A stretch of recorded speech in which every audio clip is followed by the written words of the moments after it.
Benji. Mo fẹ́ rí kejì Àṣàkẹ́. Àǹtí mi.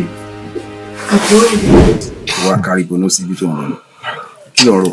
Ọ̀rẹ́, there's this thing that is bothering my mind about my wife. Kó mọ̀ jẹ́ wípé àṣàsí àwọn ọ̀dọ́ ọkọ ẹ̀. Ó ní gbogbo nǹkan tó ń ṣẹlẹ̀ pẹ̀lú gbogbo àwọn àlá oríṣiríṣi tó kàn lá. Is this unusual dream? Ṣé àbá ńlá làkàlà? I'm a nightmare. Bí kókò pariwo jáde látọjú oorun. Mo gbọ́. Kábíyèsí ọba ní ọmọ tí ń fọba jẹ. Ǹjẹ́ mo gbé lórí arábìnrin yìí?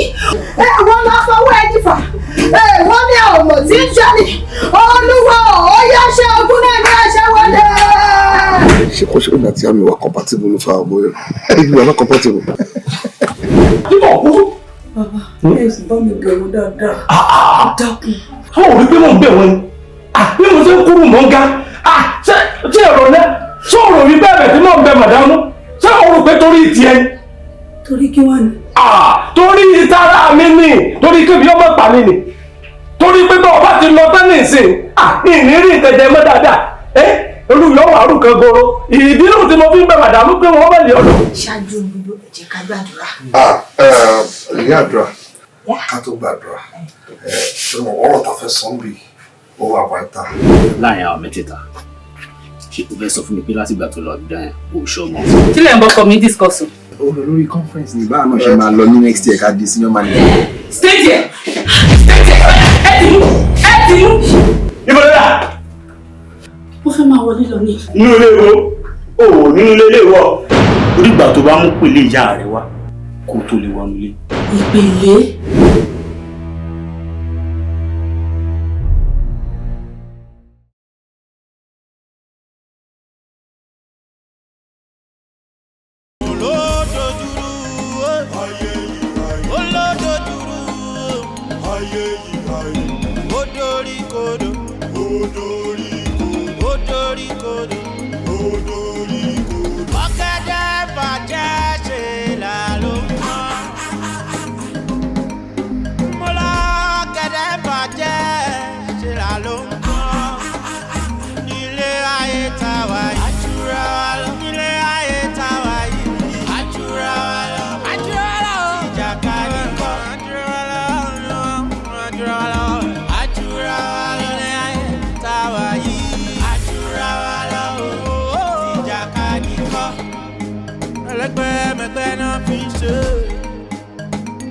Gàgàrà ò fẹ́ kí kékeré ó kọ́. Mo lẹ́lẹ́gbẹ́ mẹ́gbẹ́ náà fi ṣe. Àkùkọ gàgàrà ò fẹ́ kí kékeré ó kọ́. Ipò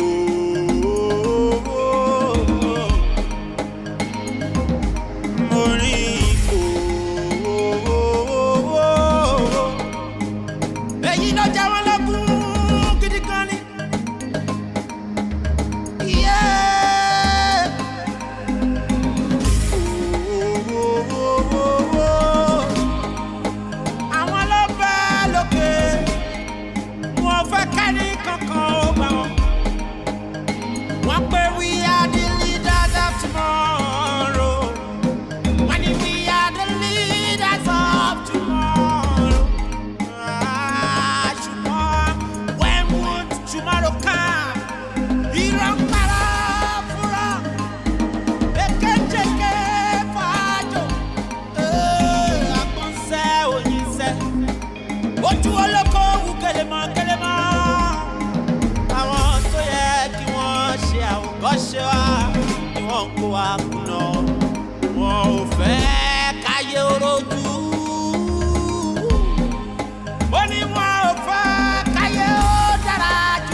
Honorable ló fi ẹ̀gbin rí ẹ̀mí là.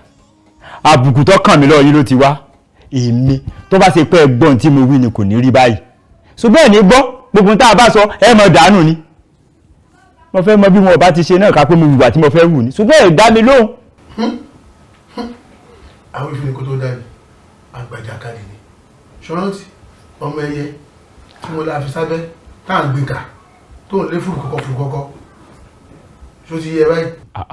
Má bínú ìmọ̀ pọ́ mẹ́yẹ ti dàgbà gbogbo ọkà ló ti sàjẹ́ tán yìí má bínú dákun èmi fẹ́ kẹ́ ẹ ṣe kinní kan fún mi ẹ fún mi lówó kí n wá kàn tọ́ọ̀gì lọ́bẹ̀ ká já gbogbo ẹ̀rú ká dàrú ni.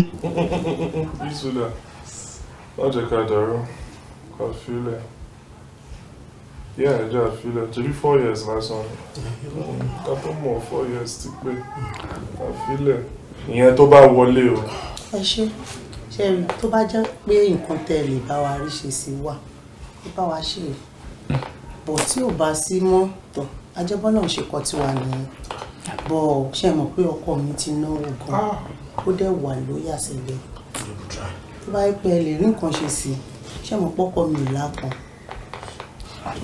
tí ò bá sí nǹkan tán á má gbà fọ́nà. ọ̀dà ntí ẹ̀rántí tí mo tún lè ṣe mọ́ báyà ẹja sí bá ẹja kò nu ẹgbẹ́ wọn ńgbà bá fẹgbẹ́ wọn lẹ̀ fún wọn tá a lọ nu ẹgbẹ́ mi káwá máa fìbò bá wọn jà ń bẹ́ẹ̀. I won't do that. Go need. Kí ni tiẹ̀? Alára apára ọ̀rọ̀ òun olókù àìsùn okú àìwò kí ló fẹ́ gan di ọ̀rọ̀ yìí? Akọ̀wé èmi mọ̀ ní. Youth leader èmi ni wọ́n fọwọ́ sọ̀yà fún. Ó mọ ipò mi nínú ẹgbẹ́ yìí. Ó ti gbà wípé tá a bá sọ ni ìwọ́ kọ́ lẹ̀ ni. Bọ́ọ̀ bá kọ́ àdè parẹ́. Má parẹ́. Èmi. Má parẹ́. Sẹ́kẹ́ youth leader stop now. Ó ti tó. Ọwọ́ wọ̀ọ́rì. Èmi fúnra mi I know what to do. Á jọ owó tiẹ̀ ẹ̀ lé dájú.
Darling.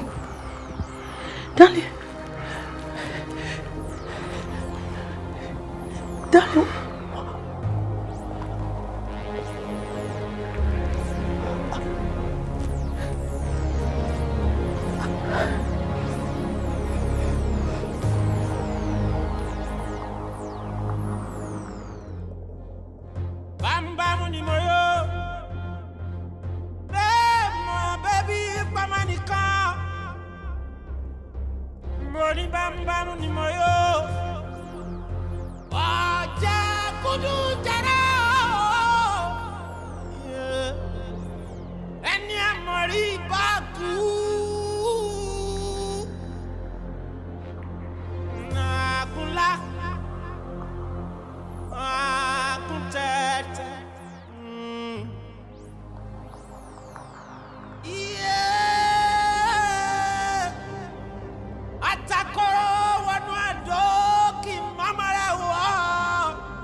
Flight ẹ̀ náà wọ́n pe lé ọba yẹn ló fa kí ló rúbọ right.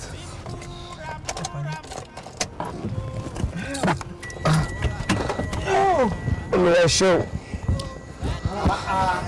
dárí dárí ẹ bí sà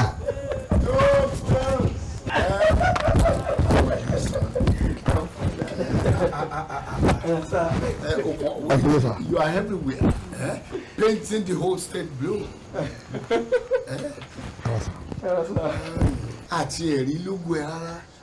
How are you? I am fine. Are you enjoying your stay? Oh, like I never left. And anyway, we'll see. Really seem to change much. It's not something like that. Something like what?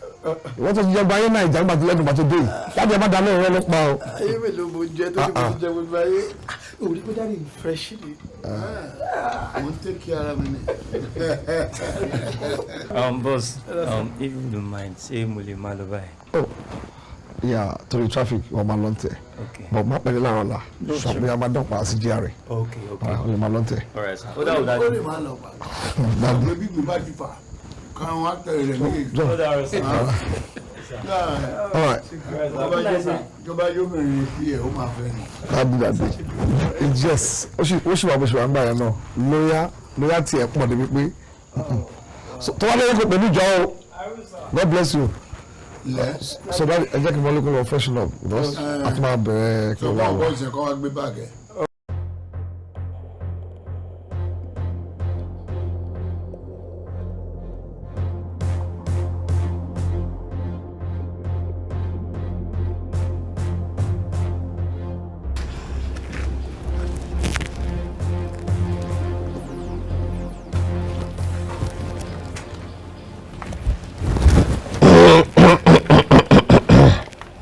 Baba.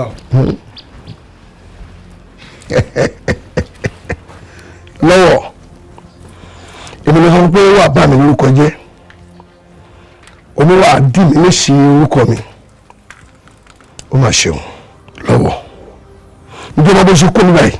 Slicer. Bàbá mo fẹ́ kó ṣe nǹkan pa ọ̀rọ̀ bọ́ yẹn sórí tí a bá sọ pé bẹ́jọ́ ṣe gùn tó la ṣe máa dáná ẹ̀ níṣẹ́ la máa sùn lé ná and ẹni tí ò bá lè gbé ní ìrù ni kò gbọ́dọ̀ dání lọ́nà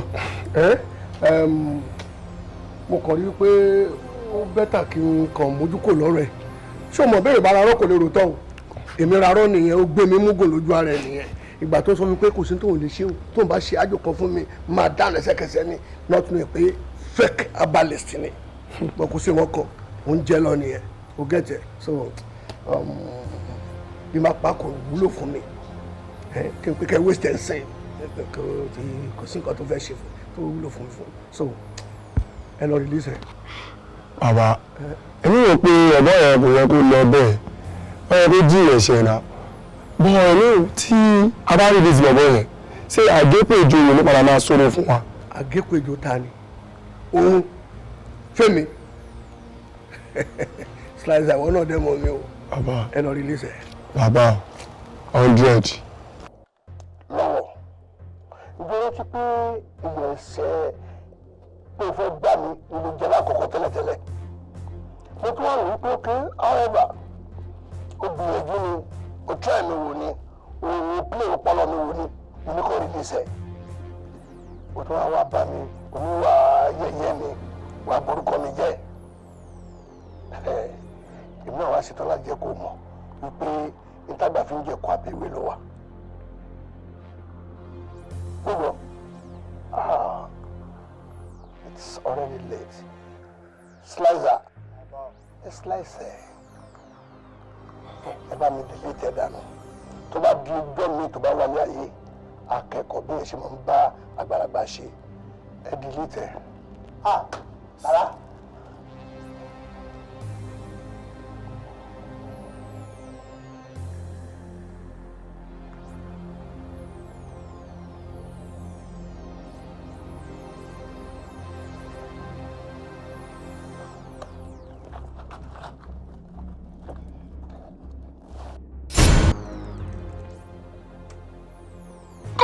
Man, not me to be boss. Not me be the boss. I'll tell you. Chairman, Dad, I'm sorry, but I'm late.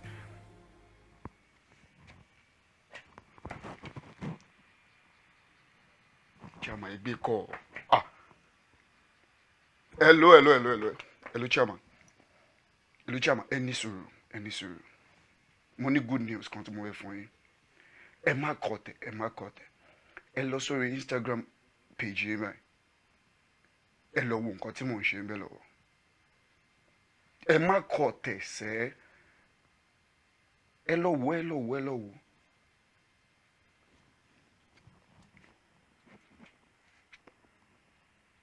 Ṣé mo sọ fún yín?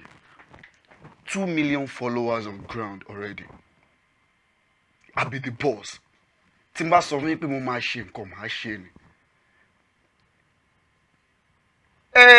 Chairman. Ó ti ṣẹlẹ̀ already. Mo rí pé mo ti prove yín wrong already báyìí. Èmi nìṣẹ́. Kí wọ́n tó gbéṣẹ́ fún èmi Spyro, wọ́n mọ nǹkan tí mo lè ṣe. Chairman, ẹ fọpẹ́ sílẹ̀. A ṣẹ̀ṣẹ̀ mẹ́yẹ bọ̀ lápò ni. Mo sì ní àrà tó pọ̀ tí mo fẹ́ dá. Chairman, ẹ ní sùúrù. Àná máa ti dùnú ju ẹ lọ wo àwọn comment àwọn èèyàn lórí ẹ̀. Ẹ lọ wo àwọn comment àwọn èèyàn ló ń dá ẹ̀. Ẹ máa rí kò kì í ṣe eléyìí ò kì í ṣe fake.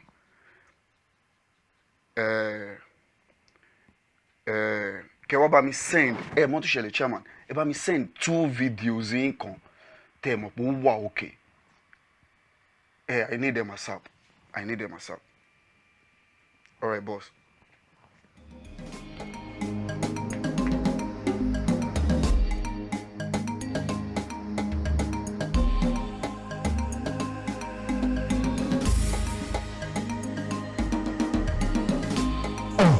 Kò lè jókòó ojo ni ẹ. Ẹ má dà tún jí lò ní ìmọ̀ kan tó ṣe jókòó ẹ̀wẹ̀ jẹ́ kó tẹ̀ ìjọkó jókòó. Sit down. Bọ̀ my honorable, a kàn ń sọ náà ni o. Bọ́bọ́ ọba àbíràfẹ́ àbí kí ni wọ́n pè yẹn. Ẹrù ẹ̀ ń bá wa o, ó ń ba èmi yìí gan. Kí n má purọ́ fún yín because ariwo ẹ̀ káàkiri lórí social media ẹ̀ kan máa gbáriwo. Ó dẹ̀ ní àwọn good supporter lẹ́yìn. Ẹ̀rù ń bà wá o. Because there's a mistake in here. Raphael. Àbí ẹ̀ ń pè ní ọba. Ó jẹ́ ọba lọ́dọ̀ family ẹ̀ ni. Kò ń ṣọba àti lójú wa ń báyìí. Ní a bá sọ̀rọ̀ pa politics. Ẹ gbàgbé ẹ̀ kò sọ̀rọ̀ ilé àti Raphael báwo. Àwọn àtàwọn fada ẹ̀ lájọ wà lórí set nígbà tá à ń sọ ṣèlú gan. Then besides ẹgbẹ́ la máa gbé ìwúra fún jẹ. Èmi ìjìnà síra gan ni. Mi ò mọ̀ tí ẹgbẹ́ kẹ̀lé pé ẹ̀fẹ́ fún ìwé pé ó lè mọ òkú láyà jẹ ó lè mọ dẹ́rù báyìí. Ẹ̀rù ní máa bà mí sà ṣẹ́rí tí wọ́n bá post láàrin 1 minute sà ẹ̀rù 50,000 ló ti máa wọlé ọ̀sán máa comment ẹ̀rí ìkan tó ń bà mí lẹ́rù nìyẹn sà. Wọ́n ò mọ̀ sọ pé bọ̀ kankan yẹ́ sọ kíní kan fún ẹ wọ́n mọ̀ pé tó ń pè láyà jẹ gan ni. Social media politician who fẹ́ wé grassroots politician àwọn èèyàn ní tentacles wọn à ní base ṣé o bàbá tó wà sóṣèlú ìlú house of reps àjọ ń bí ìsìn tabaníyà ẹ pé àwọn south west ẹ pé àwọn south east ẹ pé àwọn north kọ́ sọ pé kí ní ìṣẹ̀lẹ̀ bẹ́ẹ̀ kan lè fún kọ̀mẹ́ntì lè bá gbé sọ̀rọ̀ mbẹ́ social fi ń ṣe election ẹ jẹ́ ká débi election tí a bá dé ojú ọ̀gbẹ́gàdé ẹ mọ̀ wípé no ayàtọ̀ síra wa ẹ fọkàn balẹ̀ pẹ̀ mo sọ fún yín finally ẹ jẹ́ sọ kí nìkan fún yín irú ọ̀tẹ̀ yẹn wọn ò mọ̀ ń gbọ́ òṣèlú rárá wọ́n rówó bàbá wọn gbé wá àtọwọ́ kan tí wọ́n jí nìkan náà fẹ́ fi ṣe òṣèlú mo fẹ́ kọ́ ọmọ kẹ́nìkan dájú tó bá dá sí kù tí election bá dé àwọn social politicians wọ́n mọ̀ wọ́n lórí social media àwọn tá a jẹ́ grassroots politicians gbàgbà táwọn yọ pàdé wọ́n mọ̀ ní pé àjìnà síra wa gan ẹ fọkàn balẹ̀ àwọn tẹ̀ wọ́n ẹ̀wọ̀n jẹ́ tá a ti ṣe wàhálà bọ̀ àwọn akẹ́kọ̀ọ́ ni wọ́n gbọ́ òkè ní láti lù kan wọ́n sọ wọ́n pariwo lórí afẹ́fẹ́ àwọn ẹgbẹ́ wọn tí ẹ jọ jẹ́ social media conscious wọ́n halẹ̀ mọ́ yín àwọn tẹ̀ wọ́n àwọn ànìkòkò àwọn nìgbé tí kò bá dègbè mọ́lẹ̀ kò síbi tí ó lọ mọ́. èyí tí mo sọ fún yín nìyẹn ẹ má fi àwọn social media politicians ẹ má fi àwọn grassroots.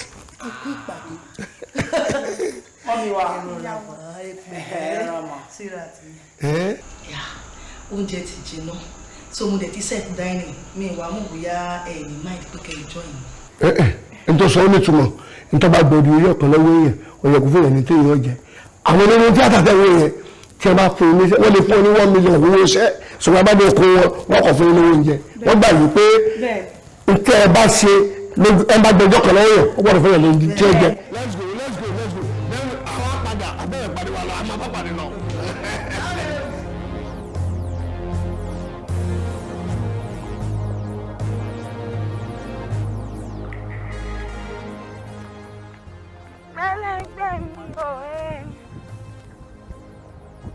Ẹgbẹ́ olóríire.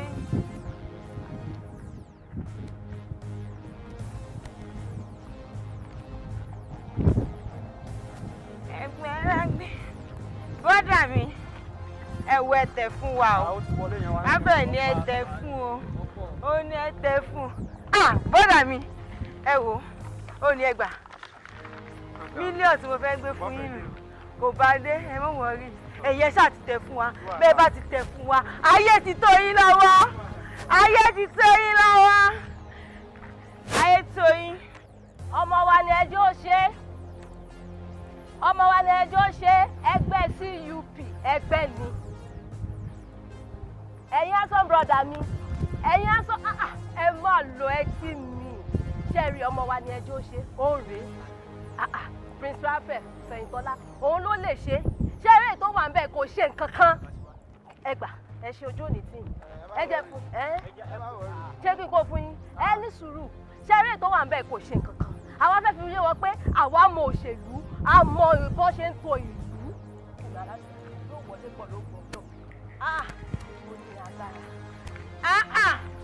èèyàn mi dáadáa wọ́n máa lè dànù aláwọ̀ progressive.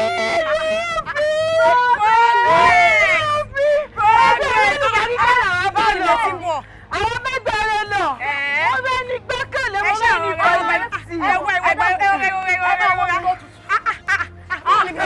Omi tó tutù là ń wá ká. Omi tó tutù ló ń wá ká. Fún máa lè dà mí. Ẹ jẹ́ fún yín lábàárí tẹ́ẹ̀kùn. Ayé fi gbà tọmọ kù. Yìí mo sọ fún ọ. Ayé ń fẹ́ tí. Ṣé bí mo wí fún ọ? Mo sọ fáwọn èèyàn báyìí pé ẹgbẹ́ wa ni o, CUP ni o, Fẹ̀yìntọ́lá ni o, Sáfẹ́lì ni o, bẹ́ẹ̀ ni wọ́n sì ń bọ̀. Ipò àwọn ló bẹ lókè wọn fẹ́ kẹ́ni kankan ó bá wọn. Kò gbé kọ́. La ilaha illallah Muhammadu Rasulullah sallallahu alaihi wasallam. Pé di ó dàgà yẹn. Pé kò gbé kọ́. Ani balẹ̀ mímọ̀ fèrè ni. Ìrẹ̀lẹ̀ gbogbo orí. Mi ò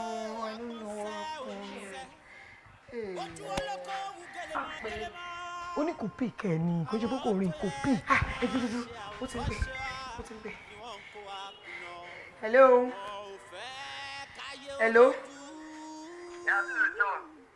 John báwo ni mo ti ń gbé látẹ̀kọ́ ò gbé kọ́ náà.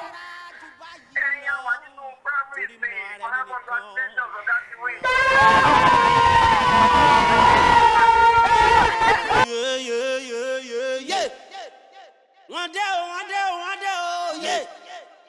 Ẹ yàgò ẹ yàgò. Ẹni jù ní lọ lè jù nílù. Ẹni jù ní lọ ẹni jù ní lọ lè jù nílù. Iye rere lágbára wọn lánìpò agbára náà fi ń ṣe ipò náà fi ń ṣe àwọn náà gbáyé fún àwọn náà gbáyé lọ. Kìnìún ni wọ́n búramúramù kiri ìkòkò ni wọ́n ń wẹ́ni tí wọ́n ó pàjẹ́ ẹbí náà.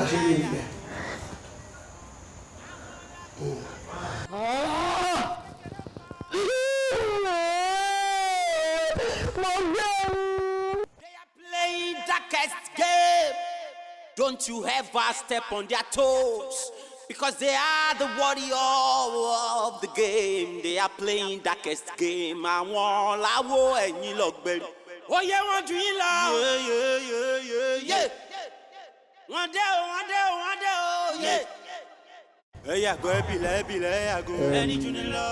Ọba kábíyèsí. Inú mi dùn wípé you are now in politics. Lájẹpẹ́ nìkẹ́ni sọ fún ẹ wàá mọ̀ pé it's a different ball game entirely. Àmúparọ́ wàá rí pé tọ́ba láyé pé méjì ayé pé méjì ayé tó pé méjì nínú politics tó rí you will realize that lifestyle as a politician ó tún yàtọ̀ sí ti just any other professional because you will always have people around you and you must try as much as possible to keep them around you. But meanwhile gbogbo alágbàwo báyìí ló sinú délẹ̀ èèyàn ọmọ yìí tí ní oorun Yorùbá sì bọ̀ tí ọmọdé bá tó lọ́kọ a gbọ́dọ̀ fún lọ́kọ tó bá tó ní àdá we must give the àdá to him. Àtàkóró mi mo ṣetán tí mo fẹ́ gbé ọmọ tèmi wọnú àdó. Really? Yes. I have supported you. You are now a politician. Yes, sir. And honorable. Yes, sir. I need to intensify my effort to ensure I make you a complete man. Complete man, sir. Complete man. Daddy, I can't so clean low. I know my dad. Where are we getting to? Why am I saying you are getting to? Low. Daddy. Look, o ṣáà ti mọ̀ lọ́kàn ẹ pé mi ò ní fi ọwọ́ ẹ̀ sí ojú ò dáa. Sure. You watch and see me. Watch and see.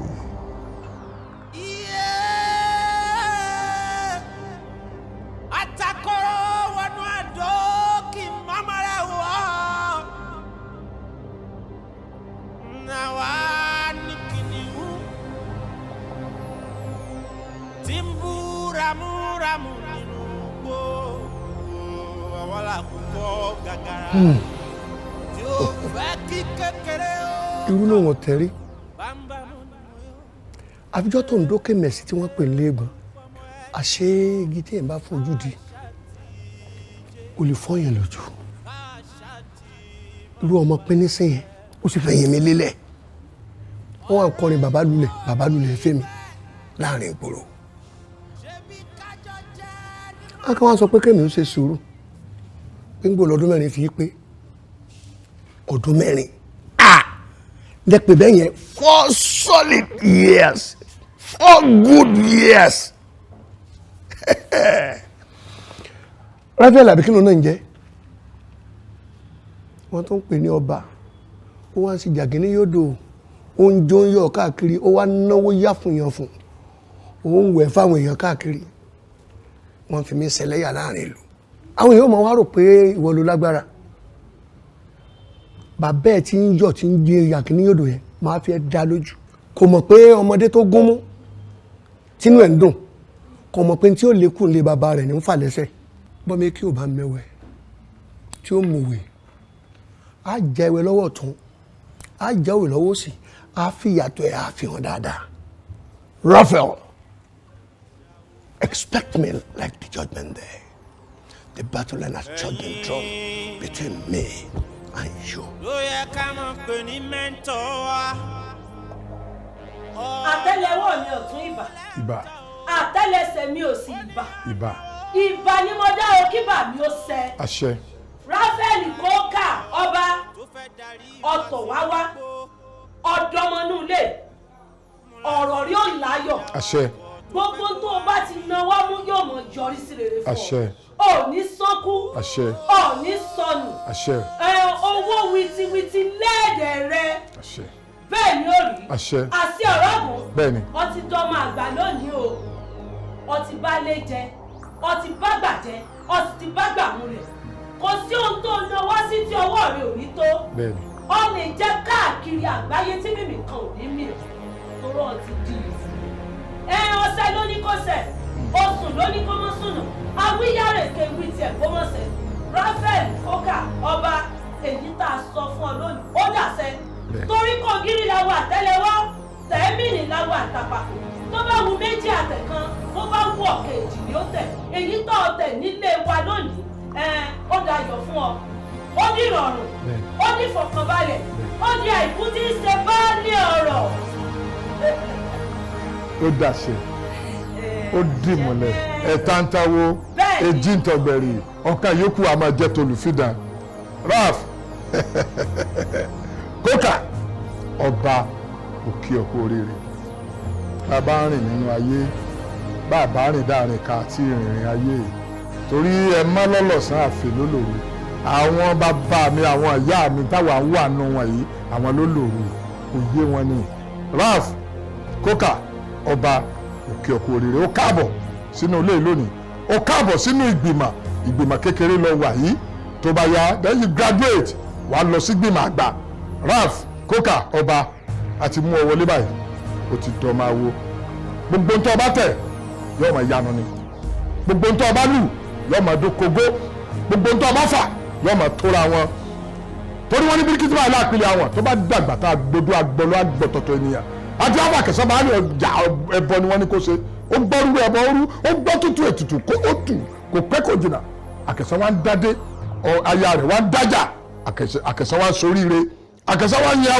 awo wa ń yin ifá wa ń yin olódùmarè ọba tó dá gbogbo wa ọ máa yìn wá ní ó sì máa fọdún yin dún torí o ti dénú ayé o ti dà tún bí o ti di ọmọ tuntun yóò rí bẹ́ẹ̀ yóò ṣẹ bẹ́ẹ̀ yóò rí bẹ́ẹ̀ yóò ṣẹ bẹ́ẹ̀ orógbó ní gbóni ayé òbí ní bíbí dànù níre lásọ̀rọ̀ atare ó gbó ọ̀tọ̀ ibi ò ní jẹ́ tiẹ̀ ibi ò ní jẹ́ tiẹ̀ ire ni wọ́n máa fi wá ọkàn bá a ṣe wí fún ọ kó rí bẹ́ẹ̀ fáwa náà ó dàṣẹ ó dì múlẹ̀.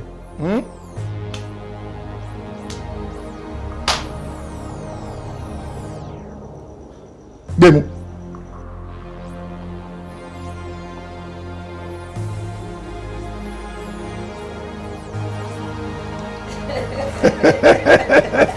ọjọ́ máa jẹ́ lónìí. Bẹ́ẹ̀ni. Ikú ayé kan ò tún pa ọmọ. Bẹ́ẹ̀ni. Bẹ́ẹ̀ ni àrùn ayé kan ò lè gbé ọ̀dẹ̀ torí lọ́jọ́ tá a pínlẹ̀ fòsà ọ̀la la pín kẹrin odò la pín kan níbínú ìjọwọ́wẹ̀wẹ̀ la pín kan olú ọ̀dọ̀fin ọdí ọmọ olú ọ̀dọ̀fin lónìí. ẹ̀yin la fi ṣàwòkọ́ṣe ẹ̀yin ló yẹ ká mọ̀ pé ní mẹ́ńtọ̀.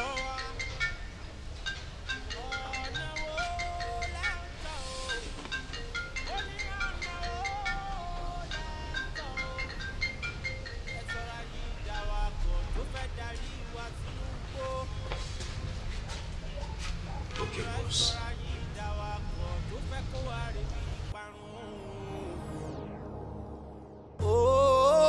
Oh, my share. Children are the leaders of tomorrow. Irọ́ ńlá, èké ńlá, ọ̀la kì í tán láyé. Ó dìgbà tá a bára mọ́ lẹ́yìn ejò. Ẹdìyẹ iṣu kò tọ́ ẹ. Wọ́n lẹ́dìyẹ iṣu kò tọ́ ẹ. I'm very sorry. Tí n bá ti dé màá jẹ́ kó mọ̀. All right, God bless you. O ṣé ọ̀rẹ́. Talk to you later.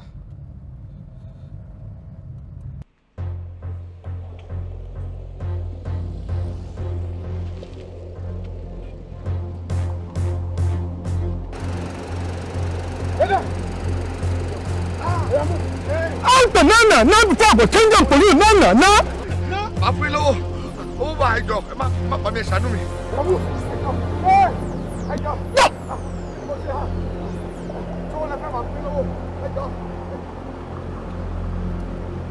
Damn! Inside the boot.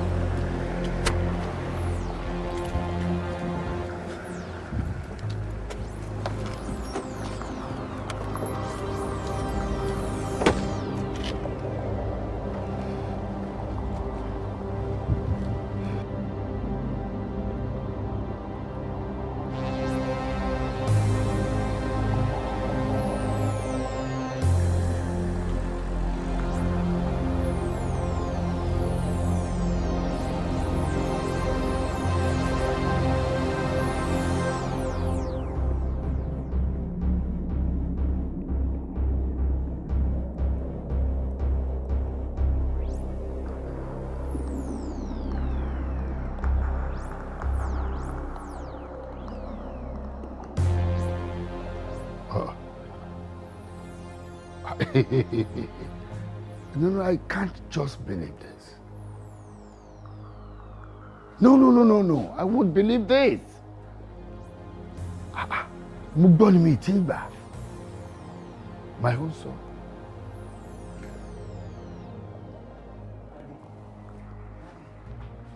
Wá ń gbọ́. Tell me, sọ pé o tó sọ fún mi pé rọ́ ni. Daddy, bẹ́ẹ̀ lórí o. Wọ́n jí ọmọ tèmi, wọ́n jí ọba gbé. Wọ́n ti jọ́gà gbé o. Who will dare do that in this community? Ta ló máa dọ́rù yẹn wò fún èmi sísàkánì tèmi ọmọ tèmi? Ẹ tó gbé kàkàkí ọba ni níbo ló ti fẹ́ fọ́n? Wòmí kòkò ní gba ẹyìn kó gba omi kó tún gba ṣoṣo inú ẹ̀ èmi kìíní ní ẹnu ọmọ tèmi. Kí ni mo ti ń sọ? Kí ni mo ń ṣe? Kí ni mo ń sọ? Why am I making noise? Why am I making noise? Hello, DPO. Please, where are you at the moment? Jojo. Mo fẹ́ kó approach ilé mi immediately. I want to see you. I want to see you. Oṣé. Ọmọ tèmi. Of course. Ihun tí mo rí nìyẹn o. Ihun tí mo rí nìyẹn ó dẹ̀ jọ mí lójú gan. He hold me. In fact, I can't get it. Yes, màá pè padà. Sir. Ejoko, how far? Sherry Daddy, ẹnu ẹ̀ náà la wà. As a matter of fact, àìṣẹ́ ń bẹ̀ látọ̀dọ̀ DPO ni. As quickly as possible. Kò sí time láti waste. Bí ẹ bá ṣe waste time sí ni problem yẹn ló wà more compounded. As a matter of fact, ìgbà tẹ́ pé DPO, a wà nínú ọ́fíìsì DPO gangan. As at that time tẹ́ pé ní. So then nǹkan tó kàn ṣẹlẹ̀ ní pé DPO sọ wípé òun ò tí ì get any suspect kankan. But then sir, I want to assure you with our information that I gather then from people, so then pẹ̀lú the level of our what's it called in this profession, so mo fẹ́ fi dá yín lójú pé I'm get truth of it sir. Do something. Ẹ jọ̀ọ́ ẹ jẹ́ kí experience yín as actors go come to play. Please, I want to see my son. Daddy ní sùúrù. Ṣé rí àwa náà àsìn nǹkan tí a kàn need ni pé we just need like few days láti ṣe gbogbo àwọn findings wa. A máa rí ọba. Please do. I cannot rest. Everything lọ́dọ̀ mi ti wà. Ó tún please. Run along and call me from time to time, minute to minute, second to second. Let me know exactly what is going on. Àkùkọ gàgàrà kò fẹ́ kí kékeré ó kọ́. Àkùkọ gàgàrà kò fẹ́ kí kékeré. Don't watch, don't try. Suppose to dey eye. Kí ló kọ mí kan person matter, person wey don mad gan. When I land softly on a sofa floor. So far so good, kò ní bàjẹ́, let me see you. Olólóló, let me see you. Olólóló, gbà wọn, let me gbà wọn. Down,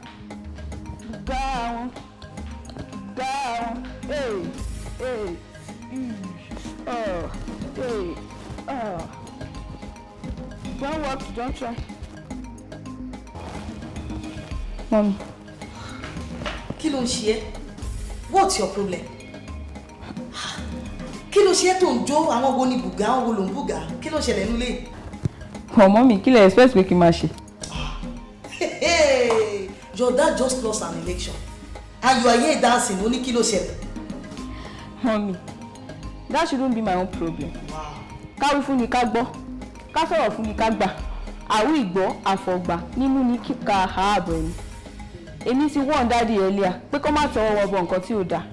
Bimbo, I don't get you. Like I'm lost. Truly, ó sọ̀rọ̀, yes.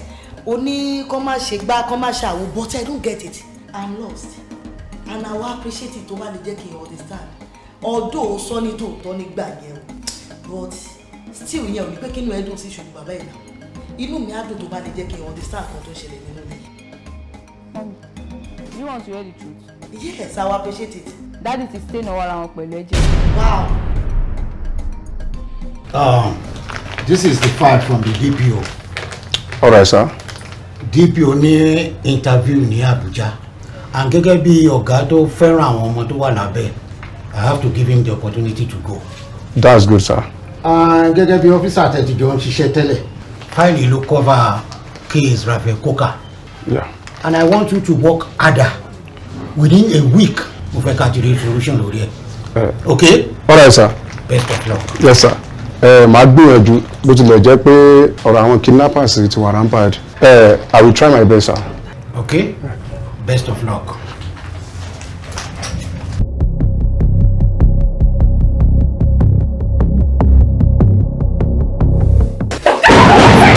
Ọlọ́lá àbẹ̀jẹ̀. Mo fẹ́ rí kéjì àsàkẹ́. Àǹtí mi. Àbúrò mi. Wá kárí gbóná síbi tó ń lọ. Kí ló rò? Ọ̀rẹ́, there is this thing that is bothering my mind about my wife. Ó mọ̀ jẹ́ wípé àṣàsí àwọn òbí ọkọ ẹ̀. Ó ní gbogbo nǹkan tó ń ṣẹlẹ̀ pẹ̀lú gbogbo àwọn àlá oríṣiríṣi tó kàn lá. Is this unusual dream? Ṣé àbá ńlá làkàlà? On a nightmare. Bí kókò pariwo jáde látọjú oorun. Kábíyèsí ọba ilé ọmọ tí ń fọba jẹ ǹjẹ́ mo gbé lórí arábìnrin yìí wọ́n máa fọwọ́ ẹni fà wọ́n ní ọmọ tí ń jẹ́ni olúwa ó yá ṣe ogún náà ní ẹṣẹ́ wọlé. Ṣé kò ṣe ó dàtí àmì wà compatible ló fa àbọ̀ yẹn? You are not compatible. Bàbá, ẹ sì bá mi bẹ̀rù dáadáa. Dákun. Àwọn òbí pé mò ń bẹ̀ wọ́n ni. Bí mo ṣe ń kúrú mọ́ ń ga. Ṣé ẹ̀rọ náà? Ṣé o rò wí bẹ́ẹ̀ tí mò ń bẹ màdámù? Ṣé o rò pé torí tiẹ̀ ni? Torí kí wá ni? Torí ìtara mi ni. Torí kébi ọmọ pa mi ni. Torí pé bá ọba ti lọ tán nìsín. Ìnírí ìtẹ̀jẹ̀ mọ́ dáadáa.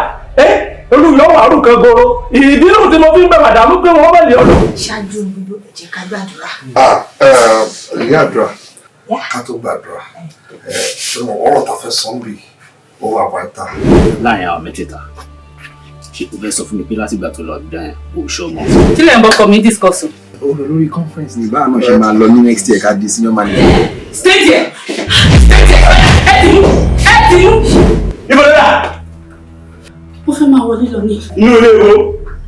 Nínú ilé wọ. Onígbà tó bá mú pèlè ìyá rẹ wá kó tó lè wọnú ilé. Ìpèlè?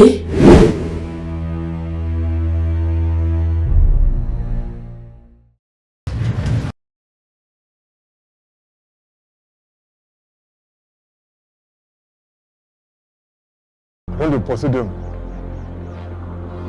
in the next 45 minutes, I'm going to reach there. Leave. Me? I'm on my way coming.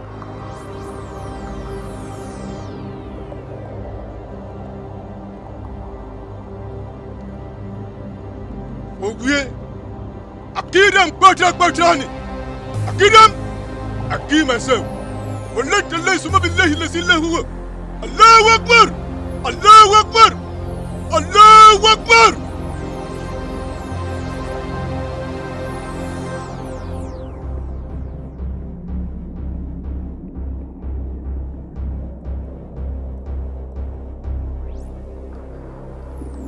Torí Ọlọ́run ẹ má pa mí. Ẹjọ́ torí Ọlọ́run ẹ má pa mí o. Ẹjọ́ torí Ọlọ́run.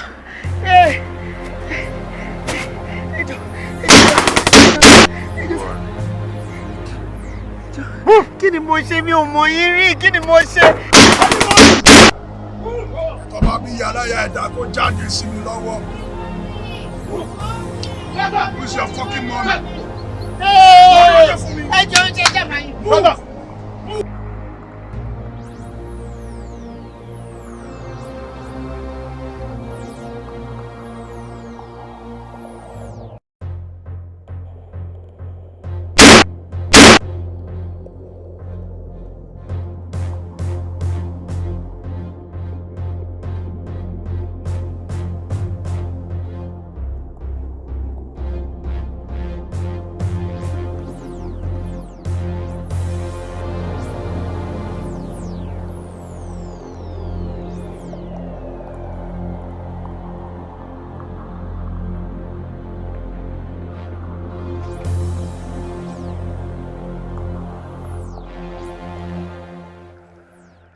Hello? Yes, speaking. What? What did you say? No. Kila we boya ka ba me repeat it. My daughter kidnapped. Shama go say so sha. My daughter Amina kidnapped. What?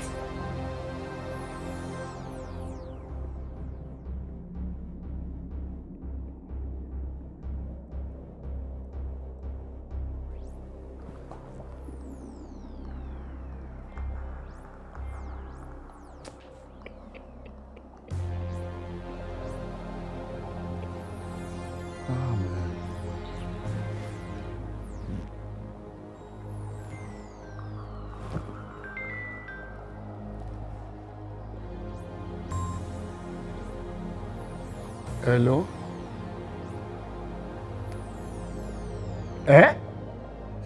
Mi ìgbọ́ ẹyé.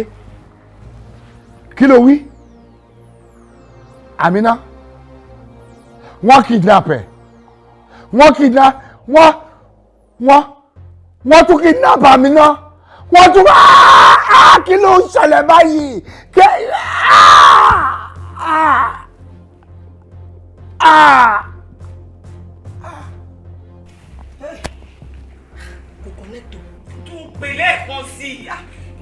Just call it continuously.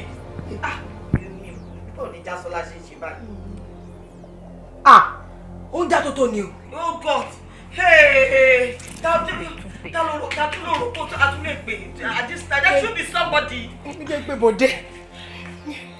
Kí ló bàbá wọlé kí ló wá ṣe àwọn èèyàn yìí náà? Wọ́n ní problem títí ẹ, wọ́n máa pè ẹ́.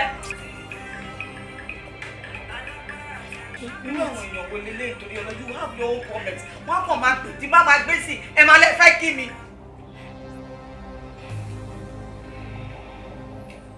Hello.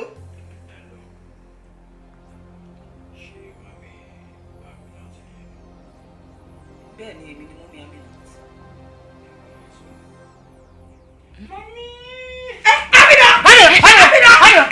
Ọ̀rẹ́ mi. Amina, tí a fi àlọ́ wa bọ́ lọ́wọ́. Amina bọ́ lọ́wọ́. Ọ̀rẹ́ mi.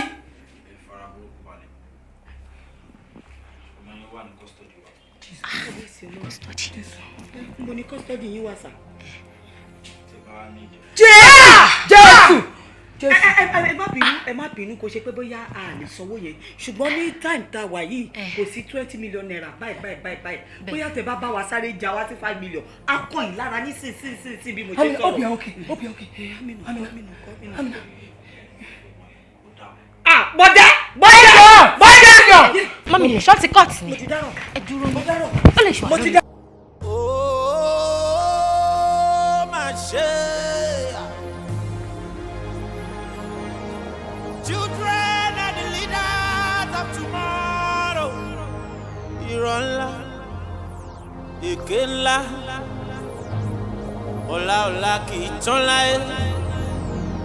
Ó dìgbà tá a bára mọ́ lẹ́yìn ejò.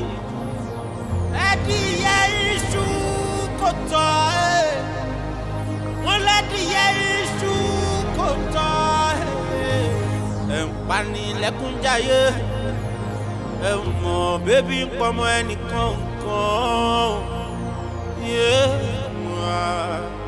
Ẹ̀yin tó yẹ ká pè ní mẹ́ńtọ̀ wa. Ọ̀nà ibi lẹ́ ń tọ́. Ayé ò lọ bí ọ̀pá ìbọn. Mi ò rí iṣẹ́ kankan tẹ́ ń ṣe rárá. Mi ò rí rárá. You have to put more effort. Listen. What did you do be by? Abema. Yes, sir. Etigo. Yes, sir. Then what are you doing? Sir, I'm trying best to sir. I'm now giving you an ultimatum. 1 week. Tẹ́ bá ṣiṣẹ́ kankan. You are gone. Yes, sir. Yes, sir.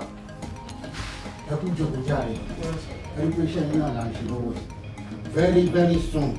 I'm a real solution. Sir, nǹkan tẹ́ ń try láti sọ ni pé ẹ ti get any information till now. But sir, 1 week ti pẹ́ jù. 1 week ti pẹ́ jù, sir. Adìyẹ ń làágùn Yé ló jẹ́ àmọ́. Àwọn tí mo pariwo tí tẹ́rí tí mo pariwo wọ́n ń ṣiṣẹ́ kò tí ì yọ ni. Mo dẹ̀ ń fi dá yín lójú pé within that 1 week ẹ máa rí solution lórí ẹ̀. Okay. Amina ńkọ́? Amina àti gbọ́n kankan lórí Amina. Tí gbọ́n kankan lórí òun náà. Jẹ́ kí n sọ fún yín pé àwọn ọlọ́pàá ń ṣiṣẹ́ o. Sir, tẹ́ bá ń ṣiṣẹ́ ó yẹ kí a ti get information about these people láti yọjọ́ yìí. Ẹ má bínú a máa rí solution sí láìpẹ́ yìí. Chief ńkọ́? Ẹ wo chief ṣì wà ń kó máa o.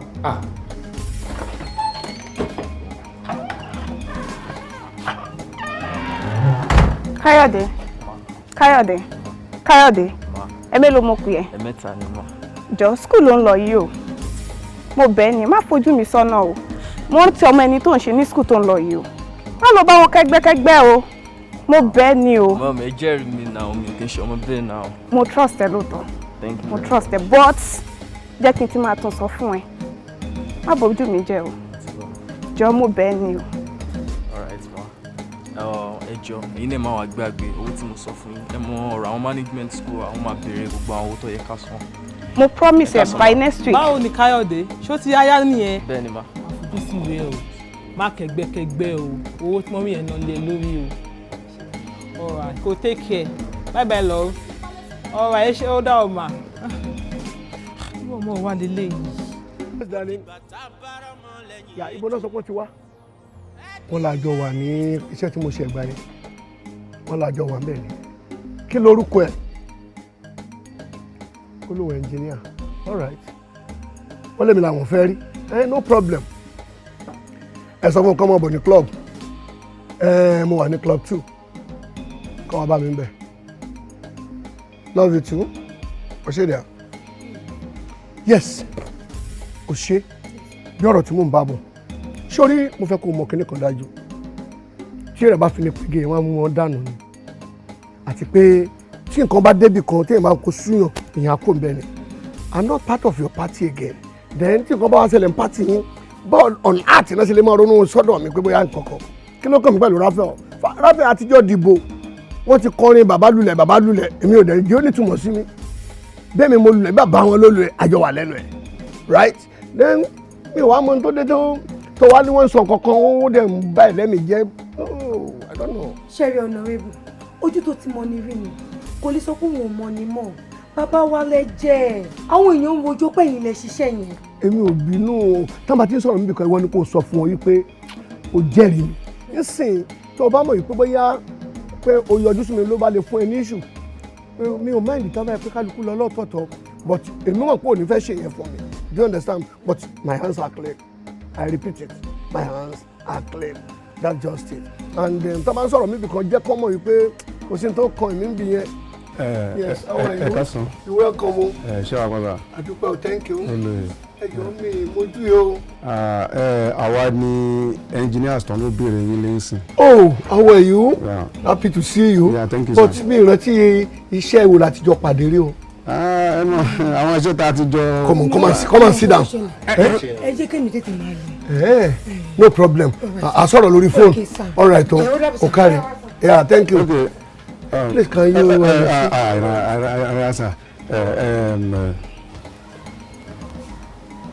Ọlọ́pàá ni. Yes. Kí ni mo lè ṣe fún yín? Láti area abila ti wá area commander náà ní kẹ́ máa tẹ̀lé wa bọ̀ nísinsìnyí. Okay, láti area abilẹ̀ ti wá. Èsì ọ̀rẹ́ mi ni náà. Okay, ẹ sọ fún pé ẹ pẹ́ bá mi ní club 2 ẹ pé mo retí àwọn àlejò kan tí mo bá ti ṣetán màá wá bá lọ́fíìsì. Rárá honourable ṣe rí iṣẹ́ ilé iṣẹ́ ìgbọ̀nsẹ̀ ni ẹ̀dẹ̀ mọ̀ pé àkín fi iṣẹ́ ìgbọ̀nsẹ̀ àkín fi rán mẹ́ni. Indirectly ẹ wá arrest mi nìyẹn o. No arrest kẹ. Àwa arrest yín sá ọkàn fẹ́ bá yín discuss one or something. No ọkàn fẹ́ bá yín sọ̀rọ̀.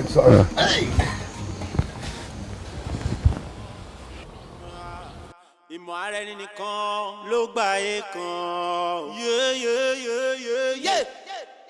Wọ́n dé o, yé.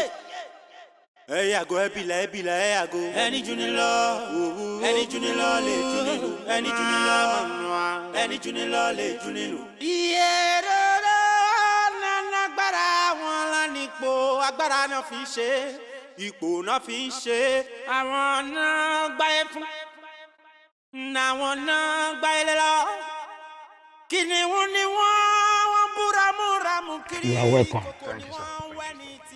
Ẹ kú iṣẹ́. Reason tí mi ò fi ní kẹ́ wá bá mi lọ́fíìsì tí mo fi invite yín síbí ni wípé bí kulé ò bá pani tòde ò lè pani. There must be an insider tó yẹ pé gbogbo nǹkan tá a bá ti sọ ń bí wọ́n reveal ẹ̀ síta. Òun ló jẹ́ kí ní kẹ́ wá bá mi bí. Take this file. Cases méjì ló wà ń bẹ̀. Àkọ́kọ́ ni ti Raphael Fẹ̀yìntọ́lá ọba wọ́n kidnap ẹ̀ ọmọ Chief Fẹ̀yìntọ́lá gangan ni ṣé bẹ́ẹ̀ mọ̀ Chief Fẹ̀yìntọ́lá ẹ mọ̀ later ẹ máa mọ̀ then DPO ẹgbẹ́ kí wọ́n kidnap òun náà iṣẹ́ tí Chief Fẹ̀yìntọ́lá yẹn ló ń ṣe lọ́wọ́ tí wọ́n fi kidnap ẹ̀ so cases méjì yẹn ni mo fẹ́ kẹ́ ṣiṣẹ́ lé lórí báyìí. Mo dẹ̀ fẹ́ kẹ́ wà very very active within a week. Give me a feedback. Sir, we are sure that we shall bring a cooperative to. Thank you. One day we are the leaders of tomorrow. When we are the leaders of tomorrow. Ojú olóko wù kẹlẹmọ. Àwọn tó yẹ kí wọ́n ṣe àwòkọ́ṣe wa.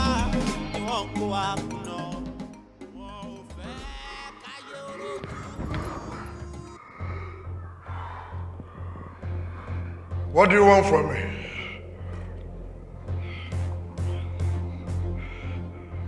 You don't know my father. He runs this state. Who are you, coward? Slow down, young man. I still have a boss. But we'll get to that. A dear to report. Don't yọjú wò. Kó má kánjú. Torí ibi tó máa end journey ẹ̀sìn náà nìyẹn. What do you want from me? My father will deal with you. Your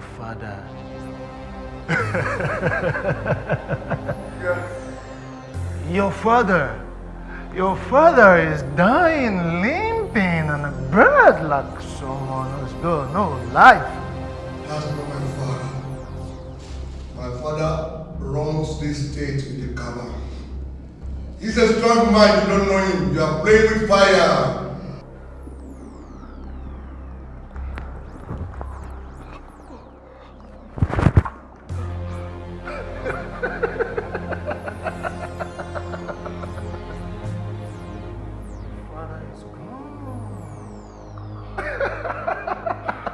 What do you do to my father? What happened to my father? Officer, gbogbo nǹkan tí mo mọ̀ nípa ọ̀rọ̀ ẹni mo ti ń ṣàlàyé fún yín látàárọ̀. My husband knows nothing about this issue. He knows nothing. He knows nothing. For you? Ọkọ yín make statement kan. Wọ́n ní gbogbo nǹkan tó bá gbà pátá làwọn máa fún. Lẹ́yìn tó ti fún. Tó dẹ̀ ti rí bẹ́ẹ̀. Because àsọ̀rọ̀ ṣẹ́ ni wọ́n ò ní sọ̀rọ̀ kó má ṣe. Wọ́n sọ, wọ́n ṣe bẹ́ẹ̀, ó dẹ̀ ti rí bẹ́ẹ̀. I am putting it to you that Chief Olamoyin ló kidnap Honorable Raphael. Ọkọ mi Ọláwòye, ó lè ní àgídí ní tòótọ́. Ṣùgbọ́n gbogbo nǹkan tẹ́ sọ pé ó ṣe yìí, ọ̀rọ̀ ẹnu lásán ni. Moreover, I spoke with him. A social media politician. Blackhead, anybody pay for land. Kí ló ṣẹlẹ̀ gan-an? Interrogation.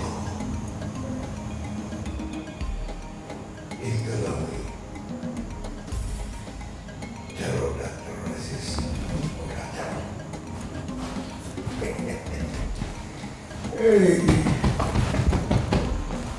Ọkọ mi, Ọláwọ̀yìn olówó orí mi.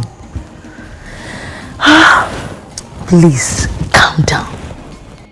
Ọjọ́ kì í pẹ́ pé ìgbà mélòó ló máa ṣe tán sí tí ẹṣin bá dẹ̀ dání àtúngò ni. Ẹni tí ó pẹ́ gàjànà kò ní ó sọ pé orí nǹkan fèrè. Ọkọ mi, I know you very well. Pé ẹni tó máa defeat ẹ máa múra gan. Wọ́n ṣe tiwọn nìyẹn. Àlọ tí wọ́n lọ, àbọ̀ ń padà bọ̀. Àti wípé mo fẹ́ jẹ́ kẹ́ ẹ rántí pé there is power in silence.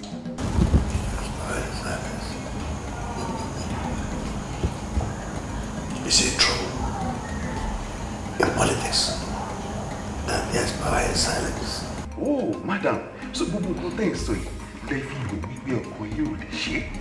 Ẹ jẹ́ kí n bi yín, ṣé gbogbo ibi tí ọkọ yìí rìn sí, gbogbo ibi tí wọ́n ń jẹ̀ sí, gbogbo ibi tí wọ́n ti ní political meeting, ṣé gbogbo ibẹ̀ lè bá wọn dé?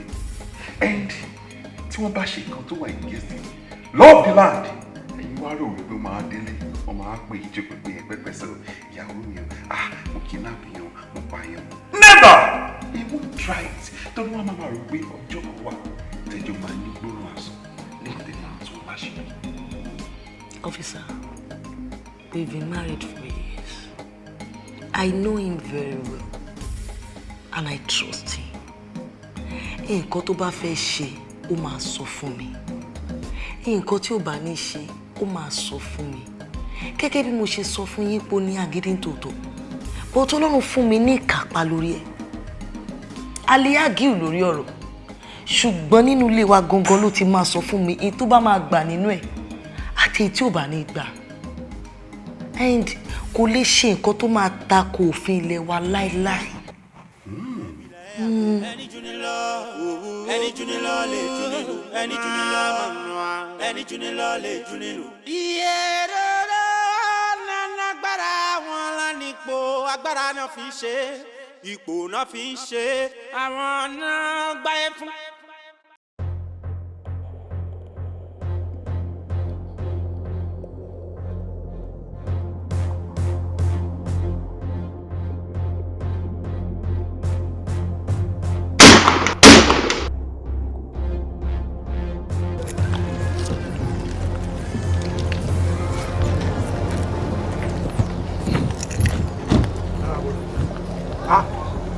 Ènìyàn fún ìbò àbá. Èmi àbẹ́ ìdá mi mọ̀ ni. Ẹmú ẹ̀kí ẹranko bẹ́ẹ̀ kó rẹ̀. Àbẹ́ ẹ̀mẹ́tọ́ ẹ̀kọ́ ni.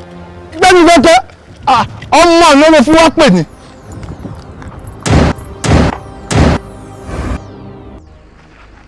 Ayé ò lọ bí ọ̀pá ìbọn. Àwòkọ́ṣe ló yẹ kẹjẹ. Any children are the leaders of tomorrow. Kàkà kó sàn lára ọmọ ìyá jẹ́yìn, níṣẹ́ ló ń fojoojúmọ́ bímọ obìnrin. Sir, with all our findings, sir, during our investigation, I discovered wípé Chief Ọláwọ̀yìn wọn mọ anything nípa bí wọ́n ṣe kidnap Honorable Raphael. And a tún gbìyànjú láti go further investigation wa. A pè ìyàwó wọn, a interrogate with all sinkings. So eléyìí ló jẹ́ ká ní conviction pé Chief Ọláwọ̀yìn wọn mọ anything nípa kidnapping náà. Are you sure? Very certain, sir. This is another dead end. It means we have to dig deeper. Definitely. I'm assuring you, sir, pé kò síbi tí wọ́n lè fara pamọ́ sí. Kódà kí wọ́n wọnú wẹlẹ̀, I'm a fish out. Okay, you can go. Monica discharge our people here. All right, sir. No problem.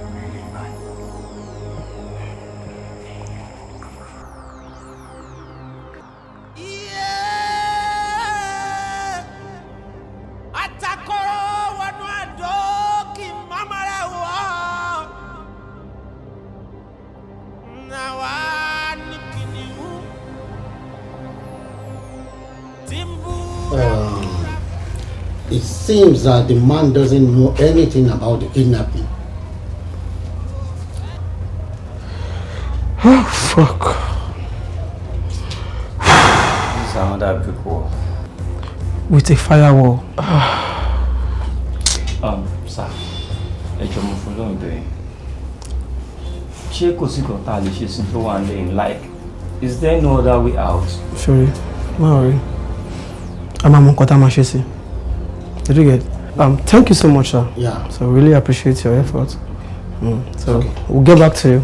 Okay. All right, sir. Thank you. Sir. Yeah. Please, if there is any latest, ẹ jẹ́ ká tètè mọ̀ ẹ jọ̀ọ́. No problem. No worry.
Please spare my mom. Spare her, please.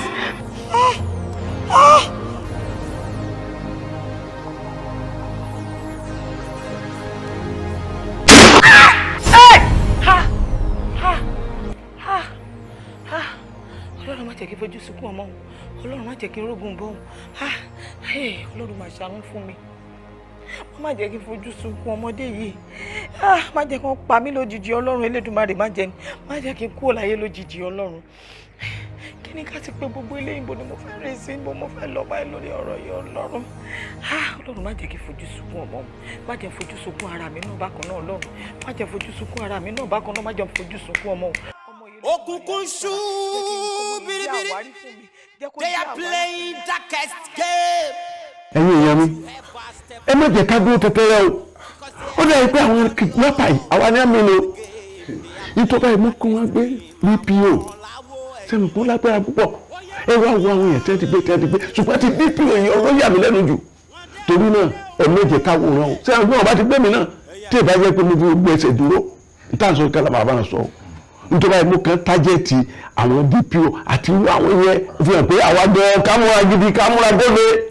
Olórí ẹ wo ọ̀rọ̀ pé ká mọ̀ wòrán kọ́ àti jókòó tẹ́tẹ́rẹ́ o ẹ fúnra bá àti jókòó tẹ́tẹ́rẹ́ ni ẹ wo kì í ṣe ọ̀rọ̀ jíjígbé nìkan ló ti àkú báyìí wọ́n ti ń ta ọfà burúkú sí wa àwọn náà dẹ́gbọ́n dúró for example ẹ wo orú sí kókà ń sìn ẹ wo orú àdéhùn tó bá wọn sẹ́yìn pọ́fà ni ẹbí òkú bí ó yẹ ní sí àti mọ̀ àgbọ̀dọ̀ dúró we have to stand well káwa náà dojú ọkọ̀ wọn tẹ́ bá gbógun wọn kẹ́ gbógun tí wọ́n.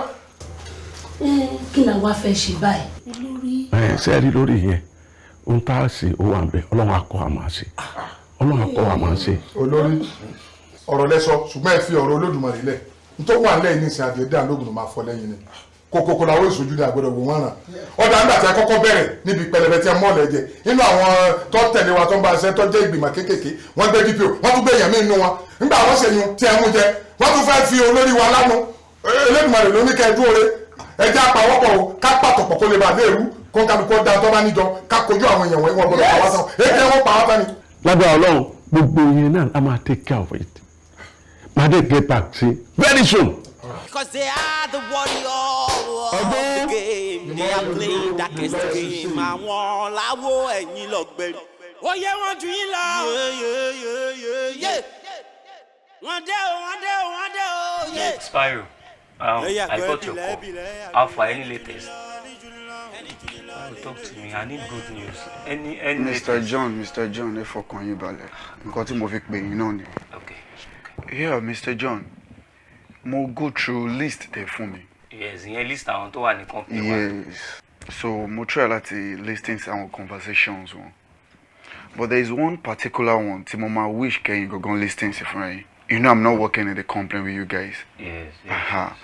So now I will play the voice for you. You have to listen now. Okay, please do. Probably you can pick it up. Okay, I should. All right.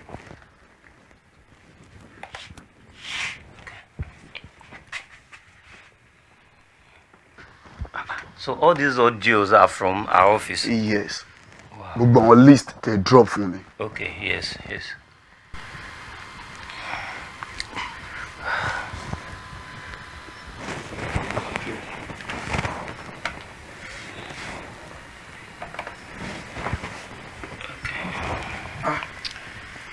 Kọ́lé sá.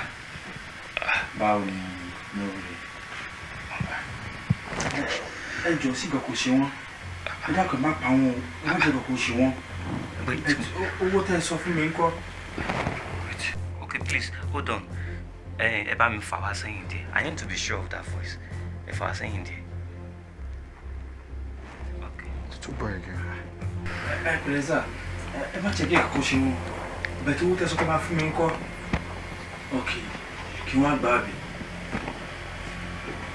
This is definitely Nuruddin's voice. I don't know. Kò kí n ṣe marketer. Oh God. So Nuruddin is behind all this. Mr. John, if you remember from day one, I told you there must be an insider. Torí tí kò lè ò bá pa ni, tòde ò lè pa ni.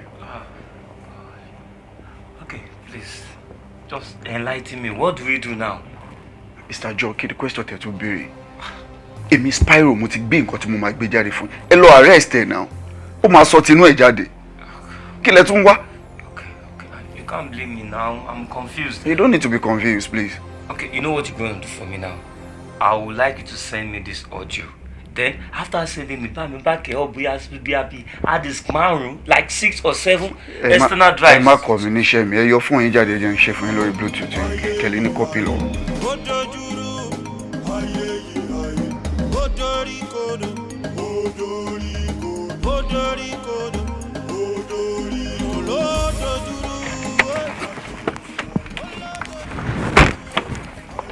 Come out! Come out! Move!